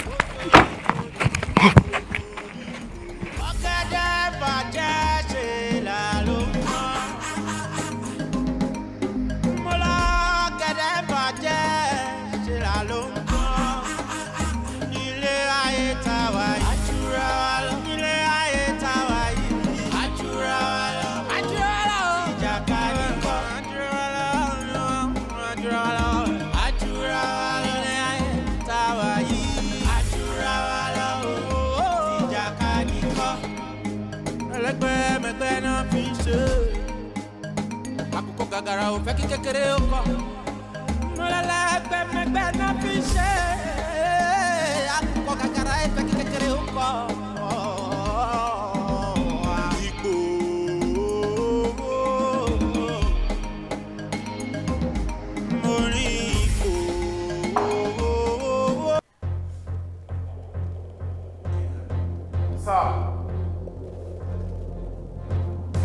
Move it!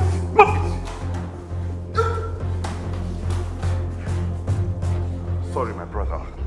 Sorry. Fast. My father said to right? Yes, my father. Just calm down. Calm down. Fast.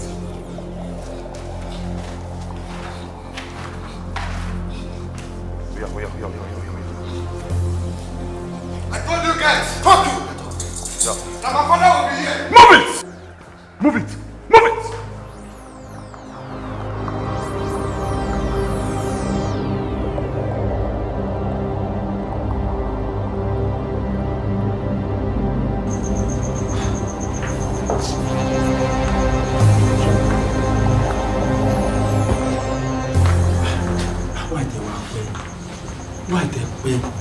ẹ náà dẹ̀ mọ̀ pé ọ̀dọ̀ méjì náà díẹ̀ ó yẹ kẹ́ tètè dé ni. info tí mo rán ẹ ńkọ́. owó tèmi náà ńkọ́.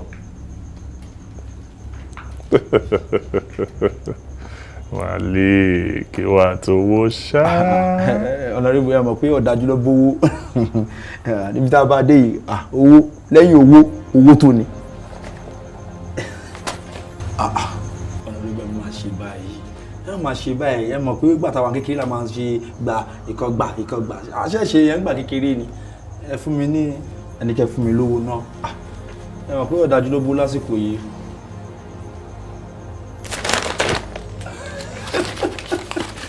ẹlẹ́rọ lójú rẹ̀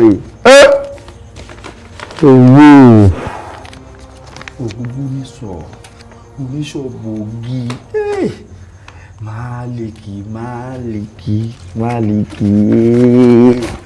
ọ̀rẹ́rẹ́wò ayẹyẹ ọ̀dà ṣe rí tẹ bá tún fẹ́ information mi tẹ jẹ́ kí n mọ̀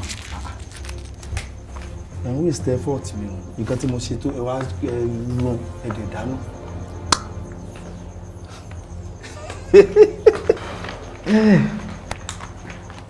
Not so fast.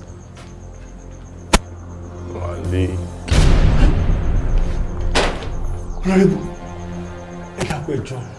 Wọ́n ní bínú sí mi ṣùgbọ́n ọmọ pọ́ rẹ̀ làwọn méjèèjì. Àìsàn rẹ̀ ọ̀gá lè jẹ́ sí mi ẹjọ́. Yeah, I know. O kàn ní bínú sí mi ni. O wúlò fún mi mọ́.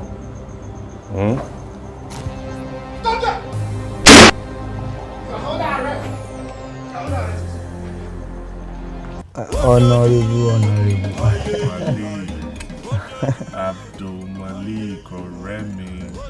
Ọ̀rẹ́ báwo ọmọ jìnnà síra wọn gan. Ọ̀rẹ́ ni wà. O mọ̀ pọ̀ rẹ̀ làwọn méjèèjì. Kì í sọ ọ̀rẹ́ ẹ mọ̀ pé olówó ṣo gbogbo tán. Olówó ṣo gbogbo tán. As a matter of fact, ó tiẹ̀ ti yẹ kí mi àti ẹ̀ka close jù báyìí lọ. Ayé ò le. Ṣé wàá mọ̀ pé ayé yìí ò le ni? Ayé ò le. Àwọn ènìyàn ní máyé le. Ṣé mi ti yẹ? Tuntun ni. As a matter of fact, ó láwọn cabals kan. Àwọn alágbára. Tó yẹ pé wọ́n kọ́ sáré wá, wọ́n lo format, wọ́n sweet mouth wá, wọ́n sọ pé ká dìbò fẹ́ nìyí. Nígbà táwa dìbò tán tó wọlé ni wọ́n wá ń bẹ̀rẹ̀ sí ní govern ìlú yìí bíi pé tàwọn nìkan ni. Tí àwọn ìyàwó wọn ni, àwọn ọmọ wọn, àwọn sons wọn, àwọn daughters wọn, àwọn nephews wọn, àwọn cousins. Nígbà wo la tó wá fẹ́ kú olùgbò wàhálà yìí báyìí? Malik, ṣo fẹ́ gbọ́? Mo fẹ́ gbọ́. Ọwọ́ ẹ ló wà. Honorable bíi ti báwo? Torí ẹ ni mo fẹ́ kí èmi àti ẹ ká jọ fọwọ́sowọ́pọ̀ ká da ìjà yìí. Ṣọ́rọ̀ mi ti yẹ, mo fẹ́ kó fún mi ní details Chief Coker pẹ̀lú àwọn cabals wọn, pẹ̀lú gbogbo ọ̀rẹ́ wọn, pẹ̀lú àwọn tó wà ní backbone wọn, pẹ̀lú gbogbo ibi tó ń lọ, gbogbo nǹkan tí wọ́n máa ń ṣe. Mo fẹ́ kó reveal ẹ̀ sí mi kémi àti ẹ ká jọ ṣiṣẹ́ gẹ́gẹ́ bí ọ̀rẹ́ sọ̀rẹ́. Ṣọ́rọ̀ mi yé ẹ. Ẹ máa gbọ́ Honorable, mo understand yín ọ̀rọ̀ yín dẹ̀ yé mi ó yé mi mo mọ nǹkan tẹ́ ń sọ ẹ fọkàn balẹ̀ ẹ jẹ́ ká padà ríra ṣe bí nọ́mbà yìí náà lẹ fi pè mí yẹn. Yes. Nọ́mbà yín gangan ni. Exactly. Á dáa fún yín mo ti gbọ́. ọ̀rẹ́ mi. ọ̀dà. àkùkọ gàgàrà kò fẹ́ kí kékeré ó kọ́ àkùkọ gàgàrà kò fẹ́ kí kékeré ó kọ́ àkùkọ gàgàrà kò fẹ́ kí kékeré ó kọ́ àkùkọ gàgàrà kò fẹ́ kí kékeré ó kọ́ wọ́n ń wò yín o ẹni tá a sì ń wò èyí wò rán wọn ọ̀fẹ́ èèyàn mọ̀ èèyàn náà fi ń ṣe òtítọ́ dọ́jà òkúta irọ́ dọ́jà Alpha. olóyìn. So to be uncle. ìbọn mi ò lè ṣe O lè ṣe bí ti báwo. mi ò lè ṣe reason mi fi lè ṣe ni pé ọba ọ̀nàìsí mi raf ọ̀nàìsí mi gan kápẹ́dá díẹ̀ tiẹ̀ ní sìn àwọn wíkẹ̀dù kò tí wọ́n bìlì kòkò sí kan lẹ́yìn owó tó lè bẹ́ẹ̀ mi ò lè ṣe ẹ̀wọ̀n mi ò lè ṣe rárá. My friend, what is this? Kí ló ń sọ? Kí ló ń ṣẹlẹ̀? Kí ni gbogbo rádaràda tó ń jáde lẹ́nu ẹ̀? Okay, let me ask you a question. Pẹ̀lú bí Ralph yìí tó ṣe nice sí ẹ tó, ṣó ti ever fún ẹ ní 2 million naira rẹ̀? ṣùgbọ́n kò fún mi ní 2 million naira ṣùgbọ́n mo lè fún yín gbogbo lẹ́ǹkì ẹ̀ pé bó ṣe máa rìn nílé èmi ò lè ṣe o. Ọ̀rẹ́ mi, this is hustle. This is business. When you've got to do things, you just have to do it. Okay, jẹ́ kí n make it simpler fún ẹ. Mi ò ní only fún ẹ ní 2 million naira. Màá fún ẹ ní additional 1 million so that ó lè pé 3 million naira. 3 million. 3 million naira. Ṣé máa fún mi? Yes. Màá ní jàre.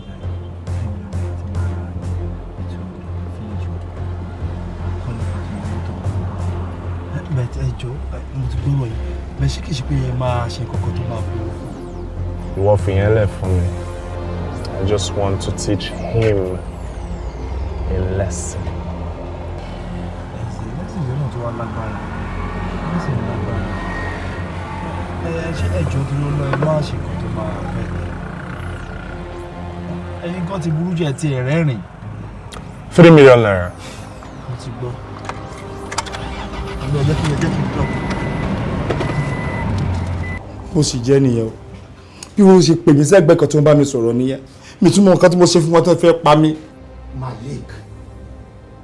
Malik kí ló dé tó fi wá orú ìwà bẹ́ẹ̀ fọ́gẹ̀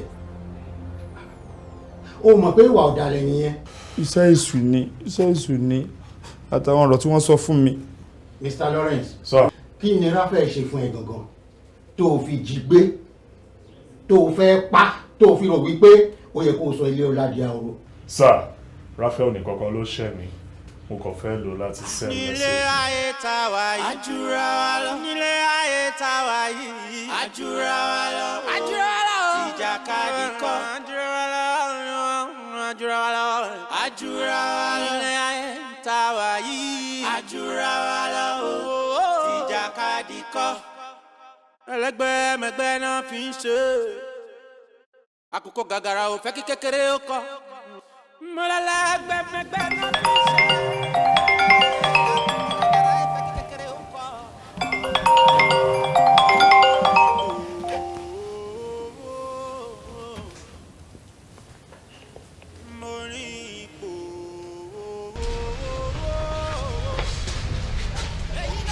Okay, boss. Good.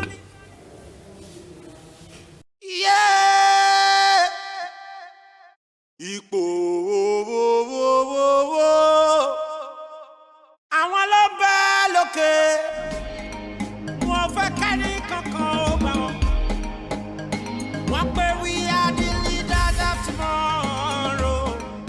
Irọ́ ẹ mú ẹ̀kẹ́ ẹranko bẹ́ẹ̀ kó rẹ̀ abẹ́ ẹ̀mẹ́tẹ́ kò ní. Kẹ́sìkẹ́kẹ́ ọmọ àná ló fi wá pè ní.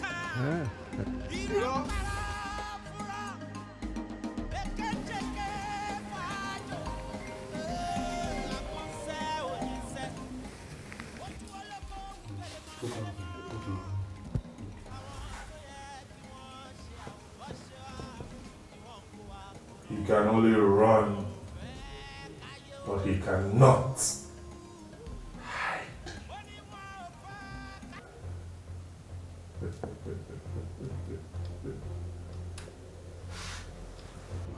Message? Yes, sir.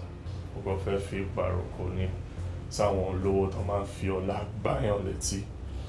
Àwọn cabal àtàwọn strong cabal àti cohorts wọn tó yẹ pé gbogbo resources ìlú yìí, gbogbo owó tó yẹ pé àwa tálíkà àtàwọn masses lọ ní wọ́n dẹ̀ jókòó lé lórí, wọ́n dẹ̀ bẹ̀rẹ̀ sí ní ẹ̀bẹ́zulẹ̀ tó sọ gbogbo ẹ̀dí tí wọ́n fáwọn ìyàwó wọn, àwọn ọmọ wọn àtàwọn ẹbí wọn àtàwọn relatives wọn. So mo kàn try láti correct impression yẹn. In my doing that, mo ṣe bára mi níbí. Mr. Lawrence, but you are not poor. Compared to Chief Coker and his cohorts, I'm not richer. And there is a saying that goes that if you do not take care of the many poor people, then the few rich ones are in danger. Quoting Martin Luther King. But you go take law into your own hand now. We go wá fẹjọ́ sùn wá ni. But Satimba tiẹ̀ sọ pé kí n wá report bí Chief Coker àti cohort wọn DPO wà nínú wọn. So kí ni assurance pé tí n bá tiẹ̀ wá sí station wá report ẹ̀yin fúnra yẹn ní betray me. Well, bó ṣe yí ẹ mọ̀ nìyẹn. Inspector Lai. Sir. Arrange for his appearance in the court tomorrow. First thing tomorrow morning. Yes, sir. But sir,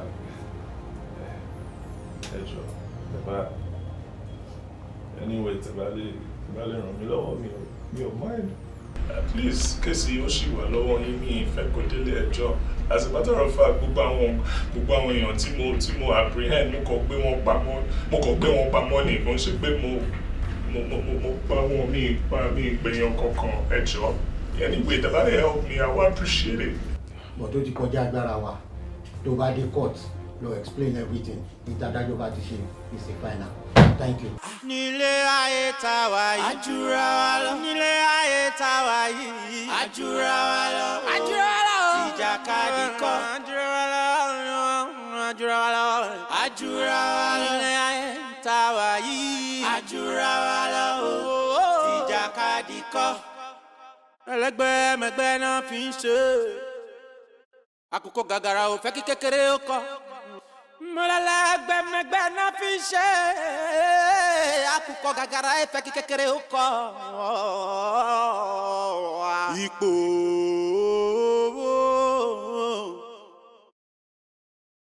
mo ní ipò. Èyí ló jẹ́ wọ́n lógún gidi gan ni.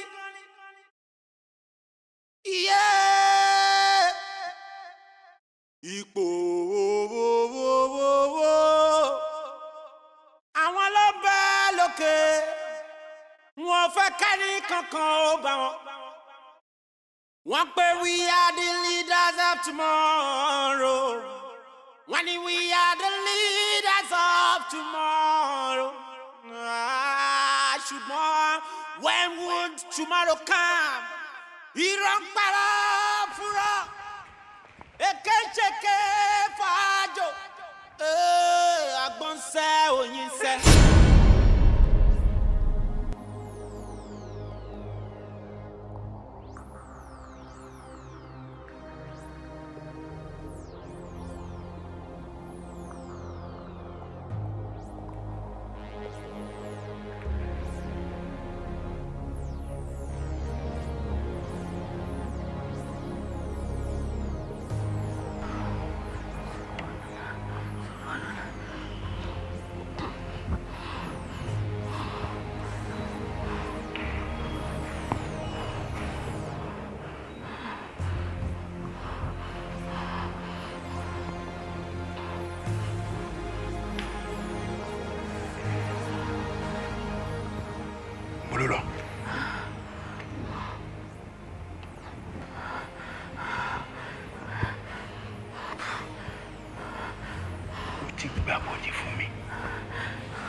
Ó ti gbàbọ̀dé.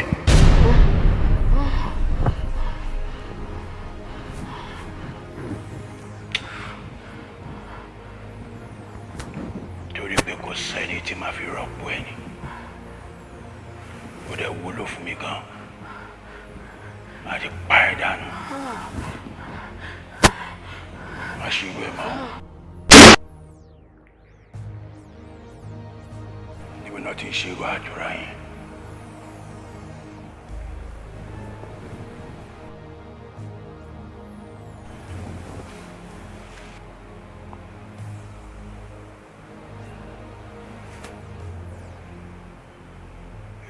Escape lójú ara mi.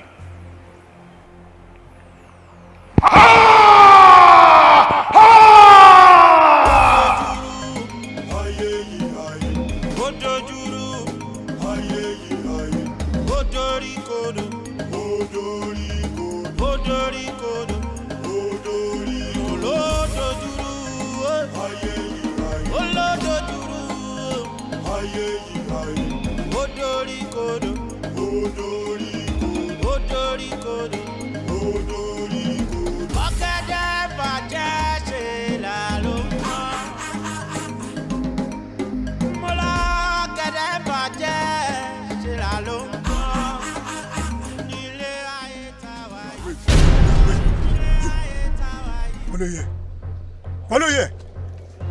You stay here. I see you, I kill you. You see me, I kill you.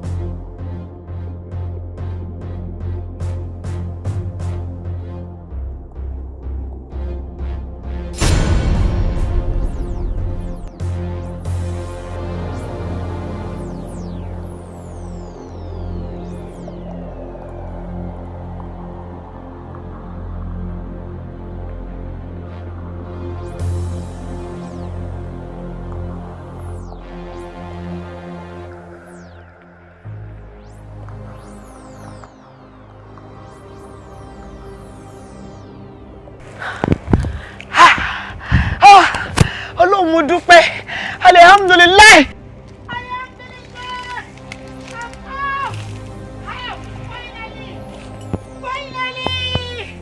Finally what? O madin. Ṣé o kò lè escape mi ni? Torí pé o ti bá àwọn guys mi tán fún ìpolì o lè escape. Èmi àgbà ẹ̀ ẹja mi ni ẹran mi ni ewúrẹ́ mi ni ẹ èrè mi ò lè fi ẹ lẹ̀.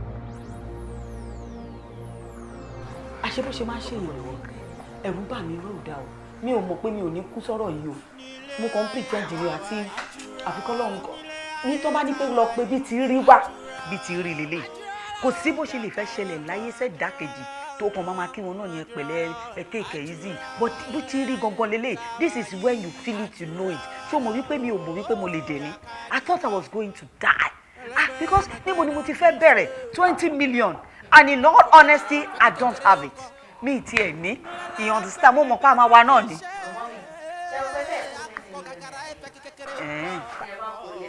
Mo fẹ́ kó lẹ́ṣà. Àwẹ̀ ọ̀rọ̀ ọmọ ni kí la fẹ́ ṣe. Ọ̀rọ̀ ọmọ là ń sọ yìí. Ìbàjẹ́ jíjí ìbàjẹ́ wíwá ẹ̀yin ọmọ wa náà ni àtọwọ́ olówó àtọwọ́ ẹni kọ́lọ́ má fi kankan wọn wá ọ̀rọ̀ ọmọ la pè òdìdí ọmọ. Yes, come in. Ọkọ mi wo dìde má dáwọ́ ọlá tẹ́lẹ̀ it's so good to see you ṣàlàfíà ni pẹ̀lẹ́ bàbá mi ṣé dáadáa ni it's so good to see you pẹ̀lẹ́ báwo lára ẹ̀ ṣé o ṣú ọ ṣé wọn lù ẹ́ wọn ṣe nǹkan kan. ìyàwó mi ló má ta sí ẹjọ́ ìyàwó mi. òun náà wà nílé ó wà ní. Aminat ma oya Ralph is here. Yes, he's here. Ọkọ mi. Ó bèrè ẹ̀ kó lálejò. Olúwa ṣeun, Olúwa ṣeun. Máa ń wọlé dé. Ṣó ti jẹun? Kílódé. What is it? Kílódé. Kí ló ṣẹlẹ̀? Why are you crying? Ṣé mo pé ọjọ́ tí ó máa jẹ́ ọjọ́ ìdùnnú mi làwọn pípọ̀ yẹn fẹ́ sọdọ́jọ́ bànújẹ́ fún mi. Kílódé rẹ̀ kílódé. Like what? I went to the hospital that day. Ó sọ fún mi olóhùn lọ hospital. Doctor sọ pé mo ti lóyún.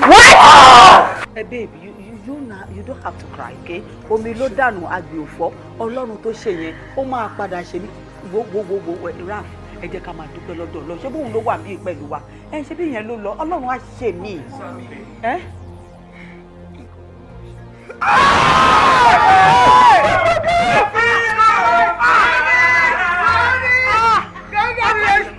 Ọkọ mi kí mi kú oríire. Ẹ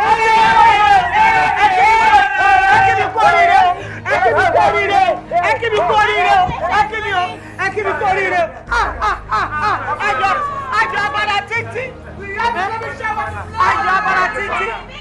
Ọkọ mi ẹ kú oríire. Àjọ ẹrú ti bèbí náà. Àjọ abala títí. John, yes, sir. Let's start for the first thing, we have to go to No. Rafa ní ṣe bẹ́ẹ̀ yẹn. Ní tó ṣe irọ́, ní tó ṣẹlẹ̀ lọ́wọ́lọ́wọ́ yìí ayọ̀ ni. Ṣé bó wà ń bẹ̀ ó digbí? Sórí ní tó ṣẹlẹ̀ yìí lásán, this calls for celebration. A máa jayé orí wa, a máa jẹ, a máa mu, àti ẹ̀ máa dúpẹ́ pé ojú tún padà rojú.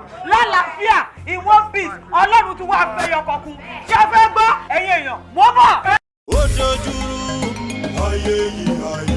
Ó dojúrú ayé yìí ayé. Ó dorí kodò. Ó dorí kodò. Ó dorí kodò.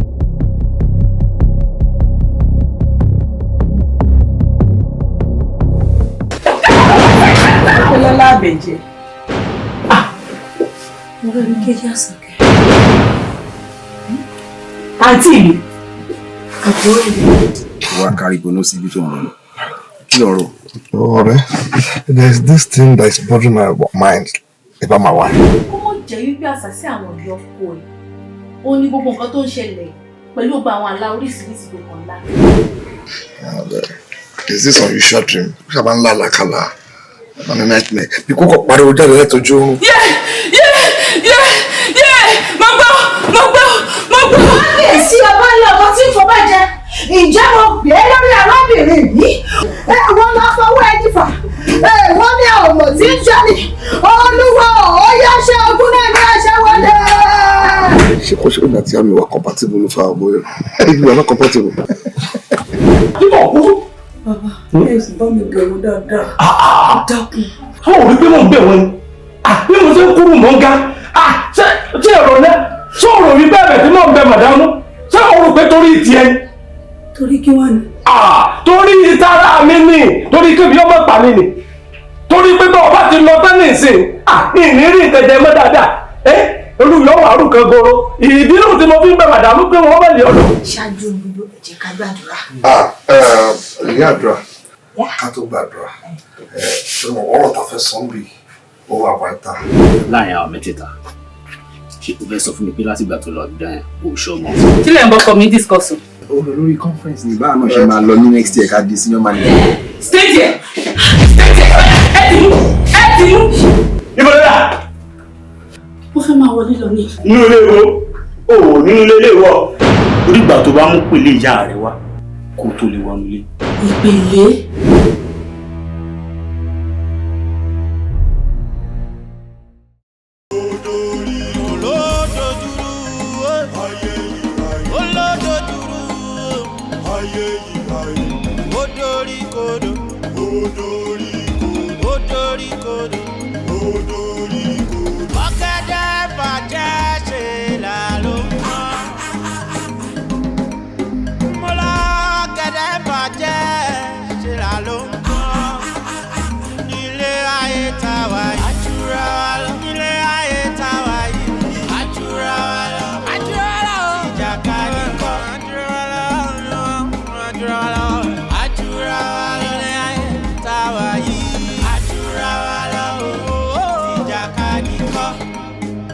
ẹlẹ́gbẹ́ náà fi ń ṣe àkókò gàgàrà ò fẹ́ kí kékeré ó kọ́ ẹlẹ́gbẹ́ náà fi ń ṣe àkókò gàgàrà ò fẹ́ kí kékeré ó kọ́.